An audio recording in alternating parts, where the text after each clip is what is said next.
તો વિસાવદરમાં ભારતીય જનતા પાર્ટીએ કિરીટ પટેલ પર પસંદગીનો કળશ ઢોળ્યો છે। કિરીટ પટેલના સમર્થનમાં વિસાવદરમાં સંમેલન કરવામાં આવ્યું અને સંમેલનમાં મુખ્યમંત્રી ભૂપેન્દ્ર પટેલ ઉપસ્થિત રહ્યા હતા।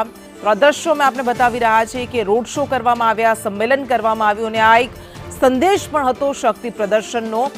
ભારતીય જનતા પાર્ટીના કાર્યકર્તાઓ, તમામ મોટા નેતાઓ, મુખ્યમંત્રી સહિતના નેતાઓ, સ્થાનિક નેતાઓ પણ ઉમટી પડ્યા હતા। કિરીટ પટેલને આ વખતે મેદાનમાં ઉતારવામાં આવ્યા છે ભારતીય જનતા પાર્ટી તરફથી। તો સામે પક્ષે આમ આદમી પાર્ટી અને કોંગ્રેસે પણ પોતાના ઉમેદવારો જાહેર કર્યા અને આજે નામાંકનનો દિવસ હતો ત્યારે તમામ ઉમેદવારે ફોર્મ ભર્યા છે।